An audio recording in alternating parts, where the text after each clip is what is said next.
This is a presentation of Northeast Streaming Sports.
This is a presentation of Northeast Streaming Sports.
What's up, everybody? Hi, everybody. Hi.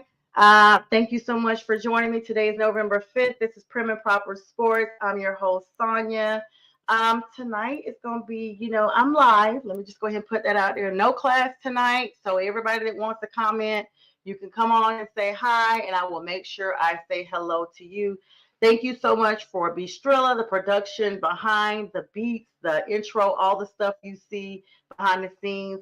And shout out to the realest real creator, Pink Fan Fur. She's the one that does all the promos. And thank you for hosting me on your platform tonight. I got some streams to share here. I'm trying to get them all done. I didn't realize how quick that intro is until I'm having to do all the stuff behind and in front of the scenes. So hope everybody's enjoying their week. We are officially on the week 9 recap. And what can I say? My Panthers have bounced back. I'm going to start with that because y'all know I'm a Panthers fan. We have bounced back, okay, against all the naysayers, and we are undefeated when being underdogs. Now, I will say, I think there's a caveat to that because I'm pretty sure we were underdogs against the Buffalo Bills last couple of weeks back. Let's just put it like that. And we were routed, but that was without Bryce Young. Andy Dalton was at the helm quarterbacking in Bryce's sabbatical, his break there. But Bryce came back and was on fire. Shout out to the Panthers defense, to the entire team. Let's be clear. Rose Boom really got the boom going for the defense there. The over-under was 13.5 points against Green Bay. They thought that they were going to beat us by 2 touchdowns. I'm sure you guys saw my live right after the show. After the game, I went on and immediately was like, hey, for all you guys who had a 13.5 point deficit over us, the points were 13. That's all Green Bay actually scored. And shout out to our field goal kicker, Mr. Ryan Fitzgerald, who made sure at the last second he nailed the PAT for a 16-13 win over the Green Bay Packers. Now, Sunday, because I'm going to get to all the games we got coming up here a little bit shortly, the Panthers have the New Orleans Saints, the NFC South divisional matchup. The first time we're going to be seeing the Saints this season in Charlotte. That game is Sunday. But enough of that. You know, I talk about all my Sunday games on Friday night with the fellas. So make sure you guys are here at 9 p.m. Eastern Standard Time to join me then so that we could talk. But y'all say hello when you come on. I see everybody saying coming on and everything. Drop if you were satisfied with your team's performance this past week. Got a lot of NFL news, but give me 1 second here, guys, so I can get some more shares here going. This thing, I don't know if there's an issue with Facebook. So I really apologize for those who are not able to go directly to the page. I am in the process of trying to figure out what's going on with that now and making sure that all these lives get shared to the proper channel. So with that being said, I'm going to go ahead and share this now to the Carolina Panthers page, as well as all of the other pages and affiliates that have been so gracious to host us. I want to give a shout out to Keep Pounding and Keep Pounding Worldwide groups that let us come on all the time, Carolina Panthers fan pages and the 24 Sports group. So, all right, guys, let's get started with this NFL news here. Lots of trades that went on today. Several major stories emerged in the wake of the trade deadline that's been coming up. Several key player injury updates also will be talked about tonight. And but we got to get to those stories as we go. Right now, let's just look at the fact of what we have going on in the world of trades. Big news: Rashid Shaheed, the New Orleans Saints, is no longer a Saint. Now, right before we are playing them, you guys know the Saints have had a little bit of quarterback woes, though. You know, they have some rookies there. They decided not to go with Spencer Rattler. Now Tyler Shough is at the helm, and you know, they have their new coach. I think next year we may be looking at a different Saints team.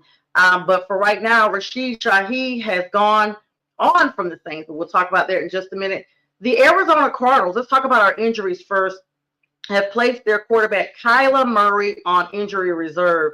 Unfortunately, he is ruled out with this big injury here. And not only that, but another big name out west, CJ Stroud, is going to be missing week number 10 on injured reserve because he's out for concussion protocol. Additionally, the Jets linebacker, Quincy Williams, he's lost his starting job now following the team's busy trade deadline.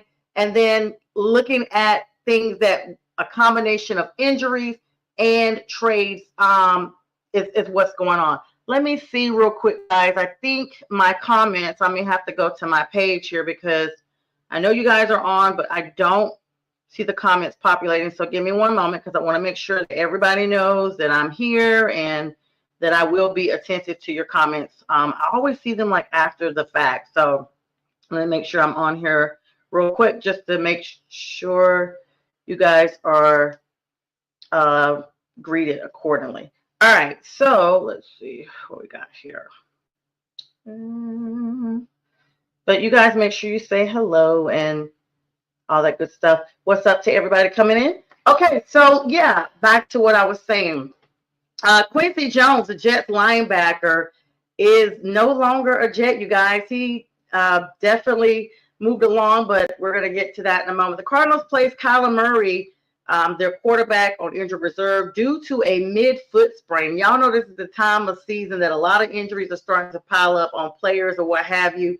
And so it's always the caveat that everybody's playing injured. Shout out to Rico Dowdle, who played continuously injured in our game on Sunday. Y'all gonna hear me keep getting plugs for the Panthers the entire broadcast. So just get used to it. I'm happy. I'm gonna be happy, and I'm proud of us. We finished 5-12 last year, and we are just a mere 1 game behind the Bucs to claim the South right now. So I'm gonna be tooting my horn and the Panthers' horn for the duration. Of course, Kyler Murray is going to be sidelined for 4 games, guys. Jacoby Brissett, y'all remember him from the Indianapolis Colts? Well, he's going to continue to start in his place. So We're going to see kudos to the Cardinals for getting the upset over Dallas, 27-17. Y'all did that. By the way, I picked the upset because you just never know what type of Dallas team you're going to get. CJ Stroud, like I mentioned early on, he's going to miss week 10 because this is going to be against the Jacksonville Jaguars.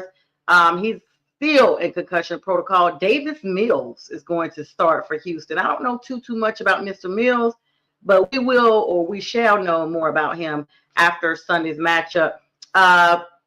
Now, Quincy Williams from the Jets told the media, guys, he actually came out and was like, he was benched after personnel news from the Jets, which saw trades throughout today, yesterday, what have you. Several key players trade deadline, of course, being the big news. Now, the general manager of the Jets, Darren Muge, I guess I'm saying that right, pushed back against the notion that the recent trades for defensive players like Williams and Sauce Gardner. That is big news. Freaking Sauce, y'all. The sauce is over for the Jets. I feel bad for Aaron Glenn. He went to this team and thought that this team was gonna, be his building point. And I honestly thought that was gonna be the same thing, but we just don't see that. So, right now they are clearly in a rebuild, even though they have Aaron Glenn there. Mr. Him doing the same move. I think they're gonna be better at some point. I just don't know when. They're saying basically though, and fans are looking at it as a teardown and a rebuilding strategy. The Cowboys, I mentioned them falling to the Arizona Cardinals. The team is celebrating their acquisition of defensive tackle Quinnen Williams from the Jets and linebacker Logan Wilson, believing that this is going to help their struggling defense. The defense has not been that best for Dallas this year. So those guys are ready to get to work, I'm sure. General manager of the Buffalo Bills, Brandon Beane, actually stated that the Bills were in active trade discussions but could not get a deal done.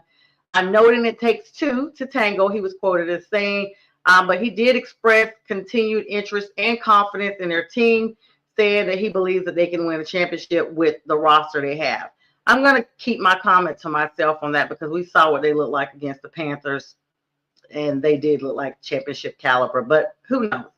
The Eagles general manager, Howie Roseman, is explaining his decision, meanwhile, to keep wide receiver A.J. Brown at the deadline. A lot of people were thinking that he was going to go elsewhere. Well, he's there. He said, listen, we're championship contenders again. Y'all might call us greedy, what have you, but we're trying to run this thing back.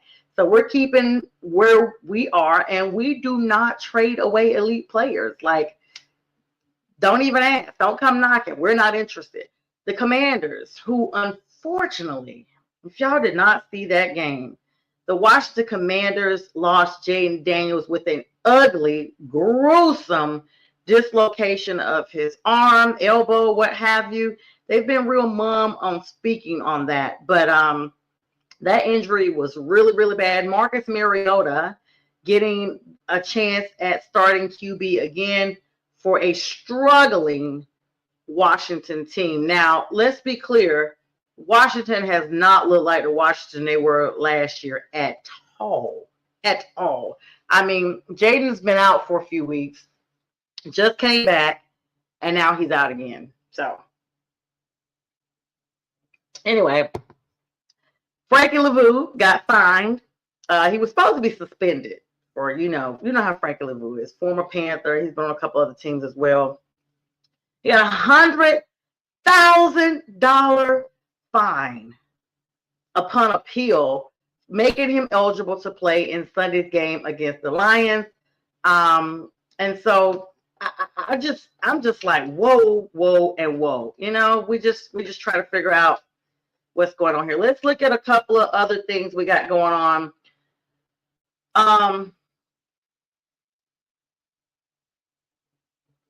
All right, so these are our recaps. Of course, we had our Thursday night game that was, it started off, week number 9, started off October 30th, Halloween Eve. And it was Youngsville. I'm sorry, guys. I just, Ravens and Dolphins, and then Sunday's games, a bunch of scores. So Bears and Bengals, a lot of close games because at this time of year, teams are trying to play and be relevant and possibly solidify some type of playoff contention. So everybody's showing up, and you just never know which Bengals team you're going to get. Right when you think, okay, the Bengals are done, then Joe Flacco pulls a miracle out, and he gets it done. So it looked like that's what was going to happen when they fought, or should I say, played the Bears. And the Bears edged them. Very, very close, but edged them nonetheless. Vikings and Lions was another surprise game. I know so many people, myself included, that never thought with J.J. McCarthy at the helm that they were going to look like the Vikings we thought they were going to look like. But watch out, NFC North. The Vikings look like they're going to be straight contenders. They knocked off the Detroit Lions, guys. And with us, the Panthers knocking out the Packers, and then the Lions getting knocked down by the Vikings. The NFC North is a battle for anybody, especially with the Bears looking as good as they do right now.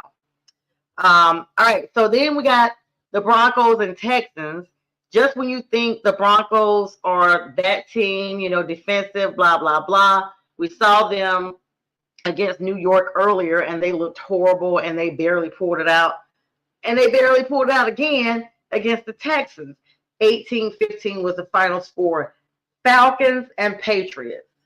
Patriots led the majority of the game, and at the very end, it looked like a small rally by Atlanta, but it was too little too late, and those one-point games are absolute heartbreakers. But if you're the winning team, you are thrilled.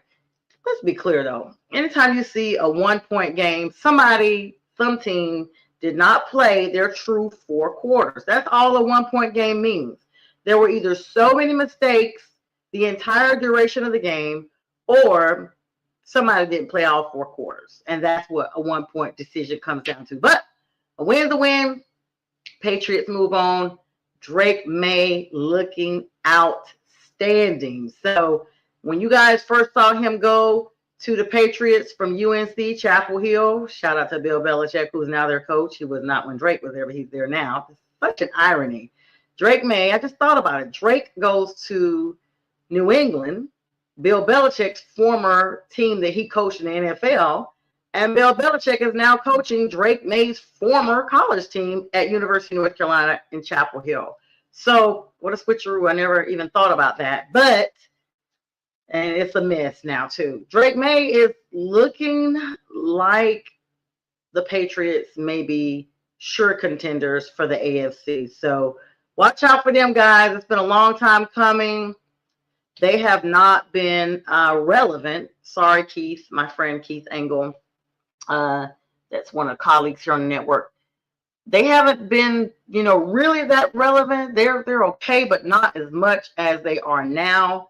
Kind of a lot of chatter about the Patriots. So they're getting that done against the Falcons. I will say that was my one and done root for them for the season because they were against the Falcons. 49ers versus the Giants.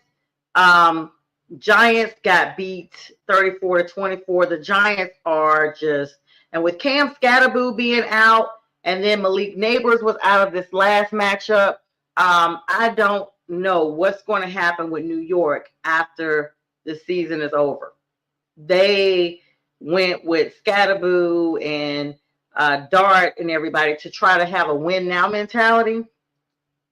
Y'all, I think they're probably not going to even wait much longer to start cleaning the house. But is it really their fault? Like, is it really, if your main players are injured, why is that your fault? Is it because that's a recruitment issue? If you don't have someone to step up to come in to try to help out and solidify those plays in the absence of your big names, then that's not necessarily a coaching issue. That's your recruitment center. Who's doing the recruiting?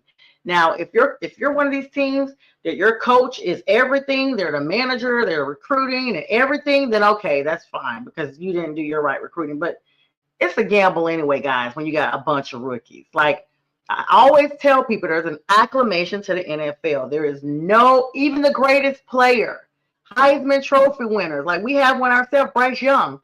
everybody doesn't come into the league ready to ball out. It's, the league is everybody's great.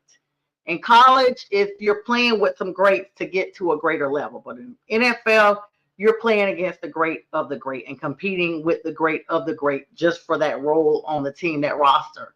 So I don't really agree with that notion. Chargers barely beat the Titans. The Titans almost got their first win. I found myself, even though I had picked the Chargers in my pick'ems for the week, I found myself really rooting for the Titans. I really, wanted them to be able to get this thing started. Jackson Dart, rookie quarterback, he's there, but so much talent that I feel like it's masked at this point because it's Tennessee. They have Calvin Ridley that's been out. So it's not a lot for them right now. I'm sorry to my Titans fans. I do know a few, but I just don't know what Tennessee needs. I think their biggest mistake was firing Mike Vrabel. I felt like when they got him, he was in the process of at least getting them a little better. And I feel as if some franchises, as soon as they see that there's some type of production and productivity from the team and growth and hey, we may not be winning like titles, but we're competitive again, they move on. Either there's a difference with, them not wanting to pay them, or another team, grabs them up like, hey, we need them.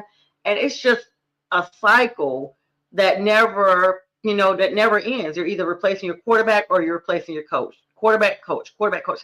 And when you're like that, you're never going to be we're going to win this season, because every season you got a new major person that is replacing the prior one. So 27-20 though, good fight, Tennessee. Way to tighten up at least a little bit. The next game nobody saw coming. Aaron Rodgers had just faced Green Bay, and I'm going to plug in again who the Panthers ended up beating. And he could not become the fifth person that would beat all 32 teams in the league. He wanted to join Brett Favre, Tom Brady, a couple of other players. I don't remember at the moment. But nonetheless, he wanted to beat Green Bay so he could join that ranking, right? And Jordan Love made sure he showed the love and did not let him win. Well, they played the Indianapolis Colts last Sunday. And I, for one, was like, okay, the Colts have been on something. Like, Jonathan Taylor has been balling out. There is no way you don't stop Mr. Taylor, okay? Well, the Steelers said we will, and they did. So they get the win, another 1 point one score, I should say, deciding game, 27-20 in the end. Steelers get the win against the Indianapolis Colts, who have become so relevant in AFC Championship talk these days. Saints and Rams. Now, I honestly thought for a little bit that the Saints were hanging in there until they were not. This is not even a discussion worth having. Saints, of course, lose to the Rams 34-10. 34-10. Jacksonville Jaguars and the Raiders go overtime. Pete Carroll and those Raiders, led by Geno Smith, against Trevor Lawrence, who, by the way, has an injured Travis Hunter, so did not play in that matchup. They went overtime all the way down to the very end, 30-29, like another 1 point game. And so Jaguars get it done, and Raiders drop again. Now, the Thursday night game that's coming up tomorrow is going to feature the Raiders versus the Broncos. Now, you guys know that's a matchup. They have like this serious rivalry, and just be on the lookout for the upset, because like I said, the Broncos have not been playing astute football for a while now. They've just been barely getting by. And the Raiders may pull this one off. Of course, Chiefs and Bills game. I honestly did not care who won this game because of what the Bills did to the Panthers a couple of weeks back. And I'm normally a Josh Allen fan. And I guess in the end, I'm more of a Josh Allen fan than I am kind of like that I don't like the Chiefs, excuse me. So it's like the same way I don't like the Chiefs, because I just, like, a lot of people just don't like them. Like, no rhyme or reason. We're just sick of them, we're just glad that, by the way, the Panthers have the same record as they do. Okay.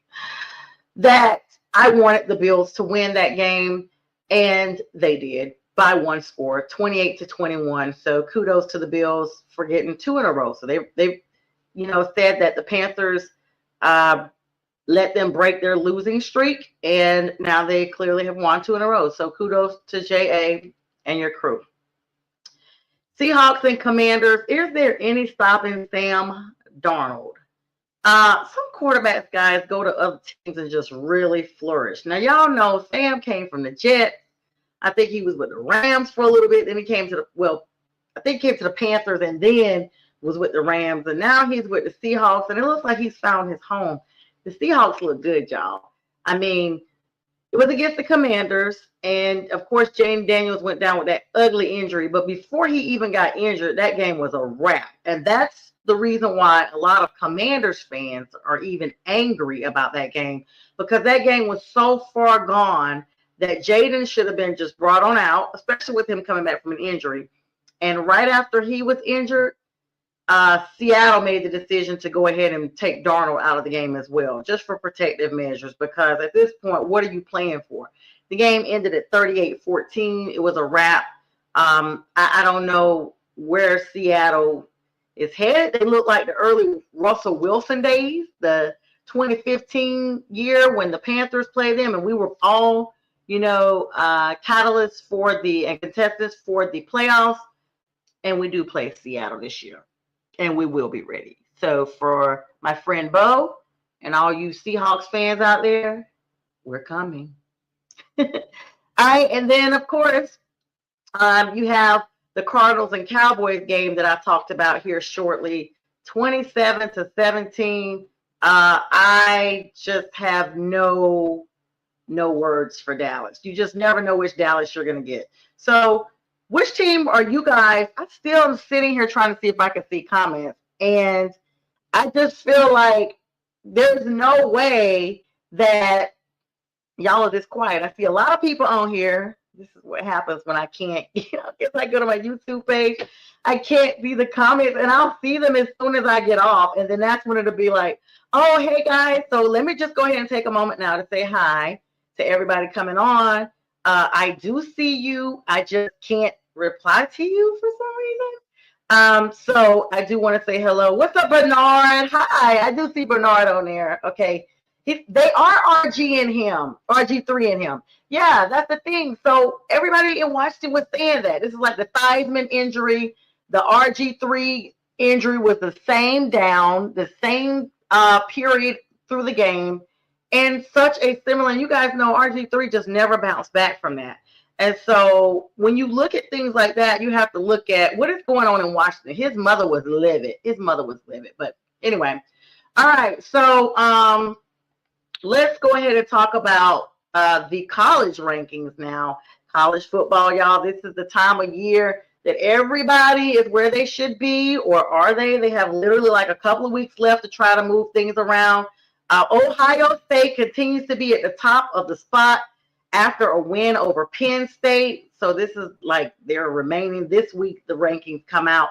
And this is the top 25 AP rankings after the opponent's week. Now, they had week 10 for the college football player rankings. And then week 11, of course, now is out. Now with Ohio State being undefeated at the top, followed by Indiana, who is also undefeated. And then Texas A&M, guys, they are still undefeated. Like, you cannot lose any games to be in the top up here. Alabama is 7-1. They lost one game, but they're still there. Georgia is moving up a little bit in the rankings here. And then if you just look around, these teams are the ones that you want to make sure that you don't have to see them. Or if you see them, you better make sure that you are ready to play against these teams, because it could get really crazy really quick. Of course, a lot of games coming up this weekend. I will be live on Friday at 9 p.m. where I talk with the guys about all the college games that are coming up on the weekend, which is Saturday. And then some of them do actually kick off Friday. We do want to talk about Ohio State winning against Penn State. That was a big game. Indiana had a strong record and a big win for them. And then Texas A&M and Alabama, they're bye weeks, but they have solid records going into the rankings. And Georgia, their big win against Florida. Y'all know it's a Georgia-Florida game. They have this thing every year. This is part of who they are. The AP poll largely mirrors the CFP rankings, and so Ohio State is also number one on that ranking. So kudos to all the Buckeyes fans out there. There's a lot of implications of the initial rankings because sometimes with these other teams that come around and they have, a better record or they end up having to play them in the end, then that's when you get a chance to kind of figure out what's going on. Yeah, Bernard, Texas being 12 is overrated. Yeah. I guess, and Ohio and Indiana do have some cupcake schedules. I mean, a lot of people are saying that, and that's why they're like that. But what about Oregon? The Ducks, they're usually quacking, and they're not too far off. I mean, 6 of the top 12 playoff brackets are SEC, but you guys know this comes from that big merger that happened a couple of 2 seasons now, where they had the Big Ten come in with the Red River rivalry and all those folks. And I think at some time they're probably just going to make this two divisions. I think we're going to have an SEC and then whoever else they decide to just make it, because it's just a lot of money involved, a lot of politics involved. Politics meaning like, a lot of these schools have a lot of money behind them based on, let's be clear, people that are very important people in their communities. And so they make sure that the big money goes behind the big programs to keep them where they need to be. So that's going to be important. Let me make sure before I hop off of here that I don't have anything I have missed as far as news, because I had my I just want to make sure I give you guys everything. Shout out before I hop off though to the LA Dodgers, y'all. Freddie Freeman, the former Falcon, no ma'am. Freddie Freeman, the former Atlanta Braves, and the LA Dodgers are your world champions. Congratulations to them. They had a lot of big stuff. I know I don't talk about baseball too much, but I'm super excited for him to be able to get another ring, and just sensational. All right, so let's see. Make sure I got everybody on here. Oh, guys. All right, there are some Vikings trade rumors that were supposed to have gone down before 3 p.m. on Tuesday, but we don't see that. And according to USA Today, the Chiefs actually were interested in Breece Hall, but the Jets turned them down. The Jets are, I don't know, they are trying to line up their people because they're like, listen, we are losing a lot of people, and we need to make sure that we are doing what we have to do to get, they can't continue the way they are now. Let's be clear, they cannot. So, all right, guys. So I think that is all I have. Just want to make sure, because every time I come on here, as soon as I log off, there'll be something else up when I get ready to come back on for the next day. Let's see. How about this? I will give you guys a small preview so you can get a chance to think about who your picks are for the Week 10 matchup. Now, we'll talk about this a little bit more on Friday with my Friday night show. Bernard says the Big 10 is the big lose. Buccaneers are favored over the Patriots. Oh, wow. Guess what? Patriots may get my vote one more time to win. I need them to beat the Bucs so that the Panthers can go ahead and move into the number 1 spot for the NFC South. Buccaneers are actually favored over the Patriots in that matchup. And y'all are not going to believe this. This is according to ESPN. The Packers are favored over the Eagles. Now, that's why you say any given Sunday, because any given Sunday is literally your gauge. Like, it can happen any given Sunday. Kudos to the Panthers, who were underdogs 9 times. And they are undefeated every time they're underdogs. And people say we're not underdogs for Sunday. And I don't want them to say that because it's the Saints and it's a divisional matchup. And we just don't need those type of issues. So kudos to them. But these games that are coming on this week, Indianapolis Colts and Atlanta Falcons are going to be playing in Berlin at 9:30 a.m. on Sunday. Let's go, Colts. Do what you have to do. I didn't even realize that the Falcons got the nerve to gas up a jet or whatever they're getting on somewhere. The way their team is looking, 3-5, garbage. But anyway, of course, we've already talked about the Raiders and Broncos are going to kick off week number 10 tomorrow. Y'all, we are only 8 more weeks and the season's a wrap. Of course, the Indianapolis Colts are probably already over there.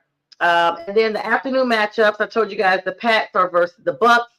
The LA Rams are going to be playing against the 49ers.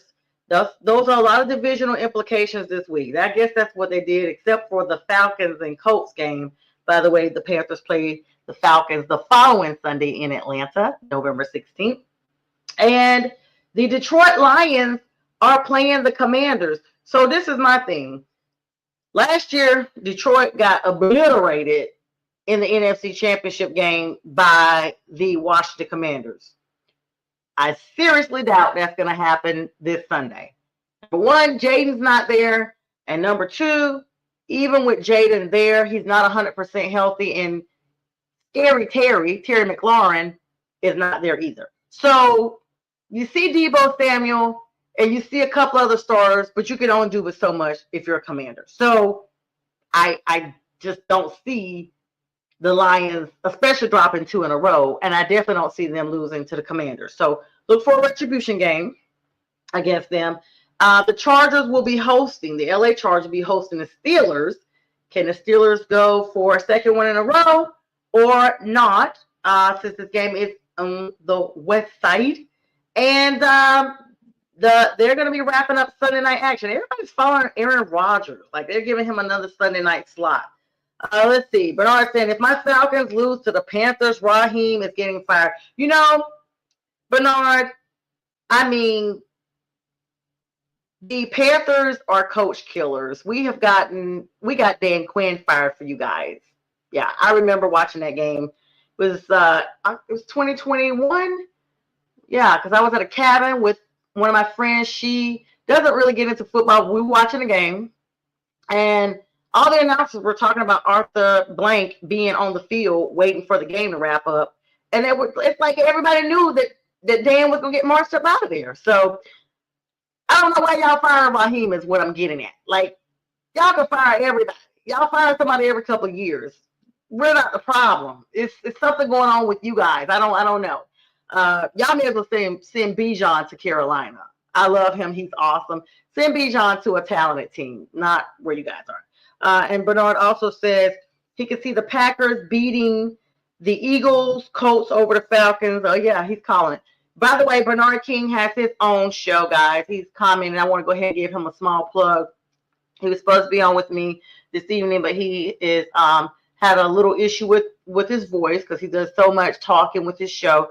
But hopefully he can join us either next week or the following week. I really need him to come on the Wednesday after November 16th because that's after we give them that beat down, because he'll really have something to talk about then. And he said the ownership sucks. But anyway, this week is going to look at the Eagles facing Green Bay in a wild card rematch on Monday night. That's wild. 8:15. Now that game is going to be highly watched and anticipated live from Lambeau Field in Green Bay, Wisconsin. And it's a bye week for these teams right here, but they probably would take an L even in the bye week. The Cincinnati Bengals, shout out to Joe Flacco.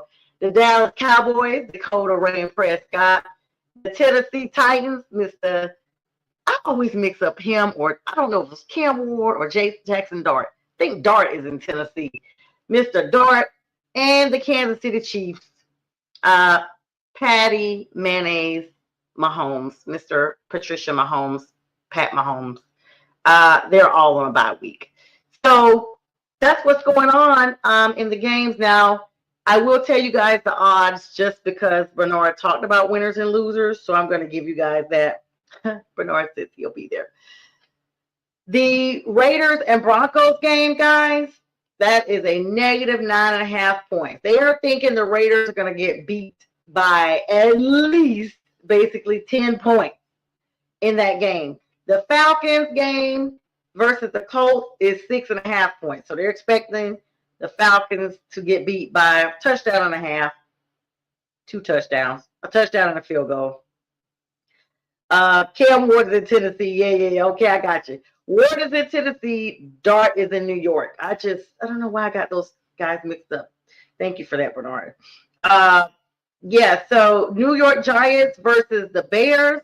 Believe it or not, guys, they only got a 3.5 point spread on that one because New York, sometimes you get a different New York. So 3.5 point spread. Buffalo Bills versus Miami. They got 9.5 points for the Bills to win against Miami. And the Patriots versus the Bucks. Now that's a close one. Only 2.5. They think it's going to come down to a field goal. And they think that the Buccaneers are going to get it done. Jacksonville is even less than that with the Texans. They only gave them a 1.5 point spread. So this thing may come down to a safety with those two. They're both in the AFC South. It's a divisional matchup. It's time for them to get things done. I don't know if, Bernard, since you've been commenting and stuff, is Travis Hunter expected to come back? I don't know. The injury he had, it sounds like he may be out a couple of weeks, maybe more. But if you know for sure, put that in there, or if he's a game time decision. But that is less than a field goal score for them, with the Texans supposedly winning it. Cleveland Browns are supposed to win over the Jets. Only 2.5 points over there. The Browns organization is a whole different thing. Now, this is where y'all may have gotten smart. Thank you so much, Vegas, for not doing dumb stuff and saying that the Panthers have a 5.5 point spread over the New Orleans Saints. You guys may be straight on that because it may come down to 2 field goals or it may come down to just 1 touchdown. But nonetheless, 5.5 is probably accurate because the Saints are not that bad that they're not going to play. Let's get it clear. And it's a divisional matchup. So shout out to my boy J Train. The Baltimore Ravens, after the way the Vikings stood up to the Lions, folks have rethought their analysis, and they are only giving the Ravens 4.5 points over the Vikings. They are not dumb at all. And thanks for the start, Bernard. They are not dumb at all because they're realizing J.J. McCarthy is back, and these are his Vikings, and this is what he's going to do. So, yeah, that's where they are. Arizona Cardinals versus the Seahawks. Even though the Cardinals did defeat Dallas, now without Kyler Murray, and they're bringing in Jacoby Brissett. I think it's Jacoby or Mills, one of those 2 guys. 6.5 points. They think they're going to beat them by a touchdown. I think it's going to be more than that. And that game is in Seattle. I think this is going to get blown out of the water. NFC West matchup. By the way, did y'all know the Panthers originally were in the NFC West when they first started? Crazy, right? I don't know how they loop these teams up. That's kind of like Dallas being in the NFC East and they're in the West. I never understood that, but that's where they are. Detroit has a 9.5 point spread over the Commanders. And they're probably going to get that and then some. I would give Detroit probably 15 points, honestly. And that is speaking very big. I honestly think they beat them. They may put up a 40 burger against these guys. It's going to be ugly. Let's see. Yep, they went and got Jacoby Myers. He's going to be out long term. Okay, thank you for that, Bernard. Talking about going back to what game? I think your comment may be a little delayed. What game is that you were talking about? Who is out? Which game, Bernard? Is that the Cardinals game? Or is that which game? I don't know. I don't know where you're commenting. You'll have to comment that. Anyway, Los Angeles Rams against the 49ers. That's a little closer, 4.5 points. They're expecting the Rams to beat the 49ers. I think they got that wrong. Let me go ahead and put that out there now. Just a different 49ers team. Everybody's battling injuries. Pittsburgh versus the Chargers is an even shorter distance for that matchup. 2.5 points, Sunday night football. Oh, Travis Hunter. Okay, thank you, Bernard. Travis Hunter's going to be out for the duration. So, Jags, you're going to have to fight your way through it. Considering y'all had the opener against the Panthers, you know, it is what it is. And then the Eagles and Green Bay, which is the Monday night game, they are thinking that's going to come down to the wire with only a 2.5 point spread. And I really, really, really believe that because these two teams are going to battle and we're in double digits of the week. And that's what's going to happen there. And yeah. All right, guys. So I'm going to hop on off of here. I got to get back to studying. It's been really awesome hanging out with you all. Thanks for the likes, loves, comments. Bernard, I really appreciate you hanging in there with me and commenting and keeping the conversation engaging and entertaining. And thanks for being an honest Falcon fan. And you guys make sure you join me in a couple of weeks when Bernard is on the show. So 16, 17, November 18th should be the night that we're on live together. I will be out of class, so I'll definitely be live on Wednesday. And make sure you guys join me this Friday night, 9 p.m. Eastern Standard Time for myself.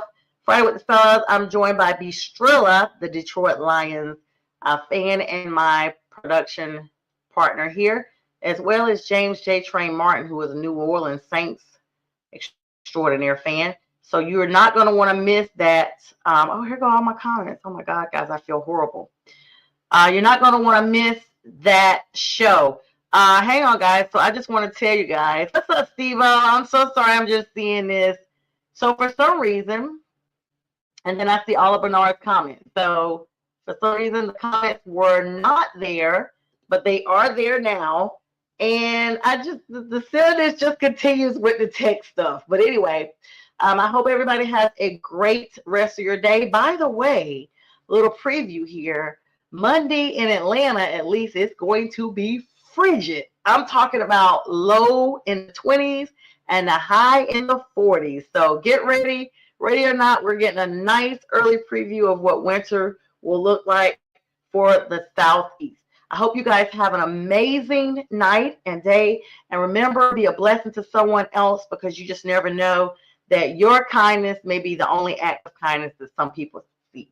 All right, y'all take care. See you soon.